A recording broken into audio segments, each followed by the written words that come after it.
everyone, my name is Dr. Roger Saias and I'm the clinical director here at PA Pain Rehab. In this video, I'm going to show you 2 exercises that are great, especially if you've been injured in a car accident and suffered a whiplash injury.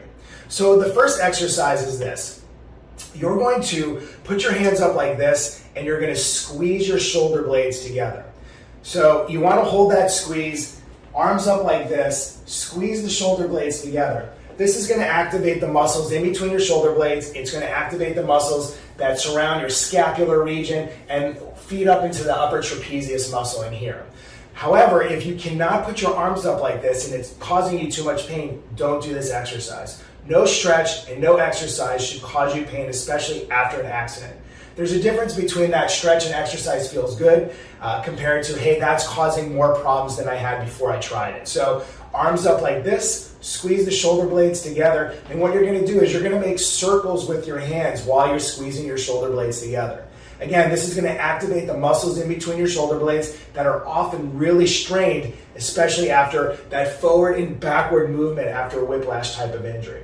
So again, squeeze the shoulder blades together, make circles with your hands, and then you're going to add another component.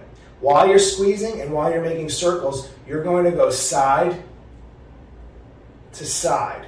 And this will hit other angles of the muscles. Again, it should feel really good. And you're going to be surprised because it doesn't look like a huge exercise, but it really packs a punch and it really gets into those areas that are stiff and especially overstretched as a result of this forward and backward whipping movement after a whiplash trauma.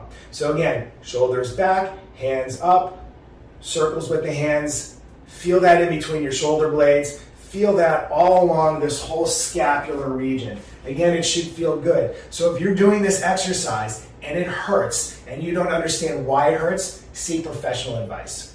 All right, so the next one, again, that whiplash is going to damage the spine. The head goes backwards, the head whips forward, and a lot of people are left with this forward head posture after a car accident. They may have already had it before, but it's going to be accentuated after, especially, most of our days spent on a cell phone or on a computer or doing all these movements that pushes our body forward, and that whiplash trauma is going to make it even worse. So what you're going to do with this one, very similar, you're going to put your arms up like this. And again, if it hurts too much to do this, don't do this exercise. You're not ready for it. Hands behind your head like this. You're going to bring your elbows back. So what we're trying to do is we're going to open up the chest. We're going to stretch out the chest. We're going to bring the head back over the shoulders. And what you're going to do when your head's back, you're going to push your head straight back into your hands. So this is going to activate the muscles in the back of your neck here. You're going to be stretching out the muscles in the front of your chest, and you're just simply going to push your head back into your hands. And while you're doing that, while your head and your hands are met with resistance, you're going to simply look up. So again, you're pushing your head back into your hands and you're looking up. So it's going to take care of some of the muscles in the front as you go backwards, and it's going to strengthen your upper back muscles in here, again, that have been overstretched and damaged as a result of that whiplash injury. Again, hands up, elbows back, push your head back into your hands, and you're simply going to look up if you can. Again, none of these exercises should hurt. Another question that we get a lot is how often should I do them? How many repetitions? How long should I hold the exercise or the stretch for?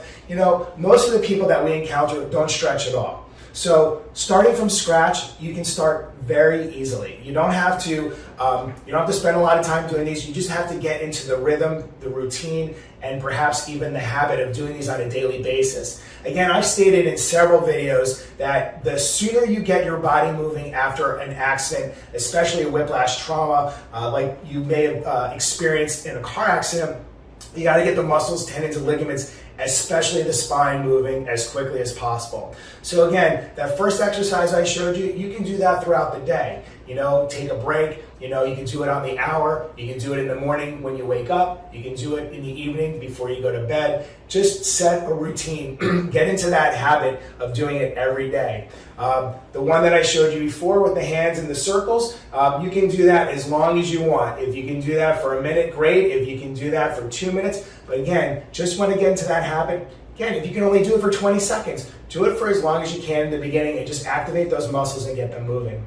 And as far as the other exercise, when you bring your hands back and you push your head back, you can hold this exercise for 3 to 5 seconds. And if you want to increase it, if you want to do it longer, great. If you can only do it, if you can't do it for that long, then that's okay too. Again, it's about getting into that routine of doing these exercises. And then you need to keep adding on. There are so many different types of exercises and stretches that you can do for yourself, especially if you've been injured. So if you've liked this video and you've been injured in a car accident and you're still hurting and you don't have a plan in place to actually get better beyond pain relievers and muscle relaxers and ice packs and whatever you've been given at this point, give one of our offices a call. Let's get you on our schedule for a consultation to see if chiropractic is right for your injuries and if we can help you. If you don't feel like giving us a call, that's okay. You can send us an email or you can drop us a comment on this video and ask any question you want and we will respond to you. I hope this message finds you well. I hope you got some good information out of this. I appreciate your time and I'll see you on the next video.